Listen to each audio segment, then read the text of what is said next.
കോൺഗ്രസിന്റെയും മാർക്സിസ്റ്റ് പാർട്ടിയുടെയും അവിഹിത ബന്ധങ്ങൾ പുറത്തായതിലുള്ള വെപ്രാളമാണ് ഈ BJPക്കെതിരെ കുതിര കയറുന്നതിന്റെ പിന്നിലുള്ളത്. കാളിഗഞ്ച്, ബംഗാളിലെ കാളിഗഞ്ച് എന്ന് പറയുന്ന നിയമസഭാ മണ്ഡലത്തില് നിലമ്പൂരിൽ നടക്കുന്നത് പോലെയുള്ള ഉപതെരഞ്ഞെടുപ്പ് അവിടെ നടക്കുകയാണ്. അവിടെ കോൺഗ്രസാണ് സ്ഥാനാർത്ഥി.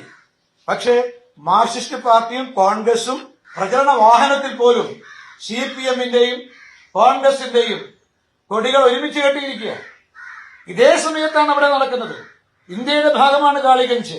ഇപ്പൊ മാർക്സിസ്റ്റ് പാർട്ടിയും കോൺഗ്രസും തമ്മിലുള്ള അവിഹിത ബന്ധം, ആ വിഹിത ബന്ധം ജനങ്ങൾക്ക് എല്ലാവർക്കും അറിയാവുന്നതാണ്. എന്നിട്ടാണ് PD സതീശൻ മാർക്സിസ്റ്റ് വിരോധം പുലമ്പുന്നത്. ഇതുവരെ PD സതീശന്റെ റോൾ എന്താ? പ്രതിപക്ഷ നേതാവിന്റെ റോളല്ല, പിണറായി വിജയനെ സംരക്ഷിക്കുന്ന റോളാണ്. ആണ് കോൺഗ്രസ് കേരളത്തിൽ സ്വീകരിക്കുന്നത്. പിണറായി വിജയനെ ഗവൺമെന്റിനെ സംരക്ഷിക്കുക എന്നുള്ളത് കോൺഗ്രസിന്റെ മുന്നണി ധർമ്മത്തിന്റെ ഭാഗമാണ്.